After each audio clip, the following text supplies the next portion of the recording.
Fantastic Beasts: The Secrets of Dumbledore is the third movie in this Fantastic Beasts series in this Wizarding world and serves as this continuation in this Harry Potter extended franchise. In this movie, Grindelwald, now played by Mads Mikkelsen and not Johnny Depp, is rallying his troops together, gathering his army to take down the Muggles, and now Dumbledore's got to do the same to get his army together to stop them. As much as I do love the Harry Potter movies, like most movie fans do, I really haven't been able to get on board with this Fantastic Beasts series. First movie was decent, wasn't anything amazing, but it was a nice return to the Wizarding world. And then Crimes of Grindelwald I saw, and I really hated that one. Like, there's really nothing I did like about it. You could guess, going into this movie, my hopes weren't exactly very high. I'm just like, do they know what they're doing? Do they have a plan? Are they just, have they bitten off into more than they can chew? Now, I will say this much. Do I think this movie's better than the Crimes of Grindelwald? Absolutely. Is it a good movie, though? Well, I still wouldn't go that far either. I will say, what is by far and away the best part of The Secrets of Dumbledore is Mads Mikkelsen as Grindelwald. I think he plays a really good villain in this movie.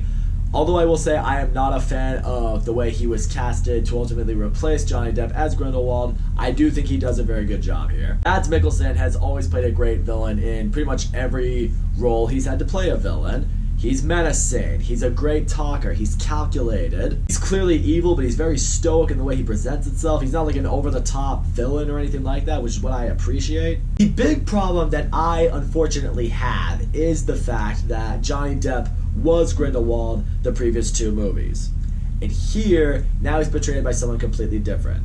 Now, I know they do recastings for movies all the time. They've done this before in the MCU. They've replaced, certain characters with certain actors as the franchise went along. The thing, however, is we never quite got attached enough to those characters to care about them being replaced by certain actors. For example, you look at the first Iron Man. Terrence Howard was Rhodey, and then he was replaced by Don Cheadle. And Don Cheadle was much better at it. However, we only got one movie for him, so you don't really get attached to someone after one movie. We've had Johnny Depp as Grindelwald for 2 movies, and now he's just randomly replaced by Mads Mikkelsen. Not randomly, I understand why he was replaced, but nevertheless, it's a new actor playing the same character. I feel like in the Wizarding world of Harry Potter, they could have done something to explain that. They could have been like, well, maybe it was Polyjuice Potion, and that's why he is now Mads Mikkelsen. They never once did. They never once addressed it. And now he's portrayed by a completely different actor just because they had to replace him. I don't like that. I will say this, though. One thing that I did like in this Fantastic Beasts movie is I do feel the Fantastic Beasts played a more pivotal role to this movie. There's one creature in particular that's extremely crucial to the plot of the movie. So I do appreciate that they had more of an involvement and they had more of a role. I gotta tell you this much right now. I just am not invested whatsoever with this cast of characters. I don't care about anybody. I'm sorry, but I don't. Newt Scamander, I know he's supposed to be like the main hero of this series, but I just can't really get involved with him. I think he's a little too quirky. I mean, there's not a whole lot of like hero qualities about him that I'm really drawn to that really make me want to root for him. He's this nerdy guy who has a knowledge on Fantastic Beasts and is just kind of along for this ride. Even Jude Law's Dumbledore. I'm not going to say he's a bad Dumbledore. I think he plays a fine young Dumbledore. But, I mean, he doesn't have the same, charm and the same charisma and the same kind of likable personality and the same, mentorship that the Dumbledore we know and love has. Now, I know people will tell me, it's because he's younger. True. But I don't really see a parallel here. I don't see how this guy would become that guy. There's nothing about him that's very motivating or inspiring. The way Dumbledore is supposed to be. It's just, I just don't see it. I don't really see an older Dumbledore, the one that we know, in this Jude Law. Even the entire team as a whole, I never really felt invested in them. I never really completely bought into the friendship or the storylines with any of them.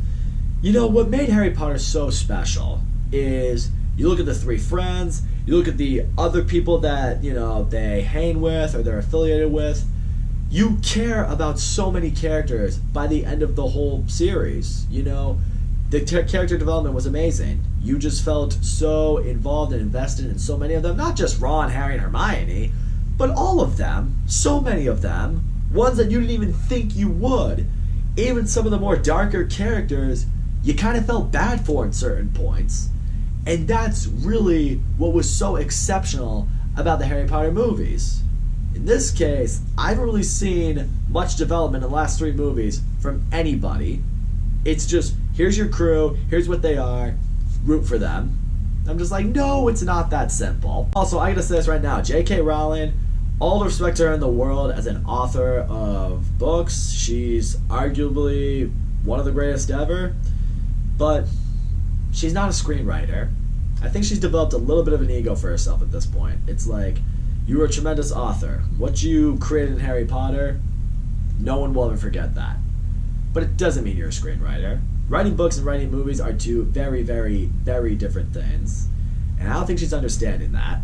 Because these, screenplays that she's bringing to these movies, they're not good. The dialogue between characters is completely uninvesting. It makes the movie move at a snail's pace, again, because none of the dialogue really makes you feel connected to the characters. None of the dialogue between really anyone in this movie really feels like it's leading to anything. You have the beginning between, Grindelwald and Dumbledore, but really aside from that, there's really not a conversation in this movie that I felt was very meaningful. The other problem is I don't think she really understands, or really, not just her, but really the people involved in this franchise are really understanding how to make a story flow through multiple movies.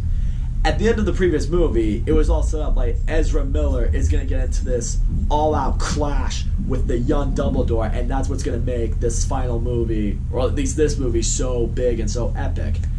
Ezra Miller's character does little to nothing in this whole movie. So it really has me wonder, what was the whole point of his character in the previous movie?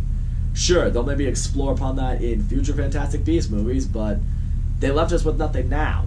It's like, at least give us something to continue to springboard off that.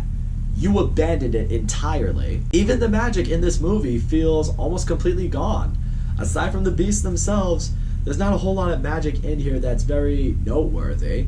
We've already seen so many spells in Harry Potter, so I guess they can't really introduce a whole lot of new stuff. But even still, bring it back. Bring back the, old, wand battles and the casting of the spells. None of that's really here. We get one 30-second wand fight at the end of the movie, but it's not like what we've seen before. We have seen 2 wizards just go absolutely toe-to-toe with each other, just flicking their wrists and casting these insane spells against each other.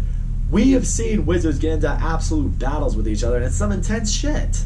In this one, it's nothing like that. So all in all, Fantastic Beasts: The Secrets of Dumbledore, it's just another underwhelming movie in this new attempt at a Harry Potter-ish franchise. Mads Mikkelsen plays a good Grindelwald. I think he does a solid job at giving us a good villain for the story. I do like the Beasts had more of a role in this one than they did in the previous one. But the character development in this series has been incredibly weak. The magic in this new franchise feels like it's pretty much gone. I have absolutely no idea what this story could eventually be leading to. And not in like a sense like, oh, it's exciting to know what mystery is out there. No, I have absolutely no idea what it's leading towards or going towards. And frankly, I'm not that interested in it because I'm not even sure how interested the people behind this franchise are, because I'm not sure if they know where they're going with it. And yeah, in the end, this Fantastic Beasts franchise, this isn't what's going to keep the Harry Potter legacy alive. So that's all I gotta say, guys. Thank you so much for watching my video, and as always, don't forget to leave a comment, like, subscribe, and I will see you all next time.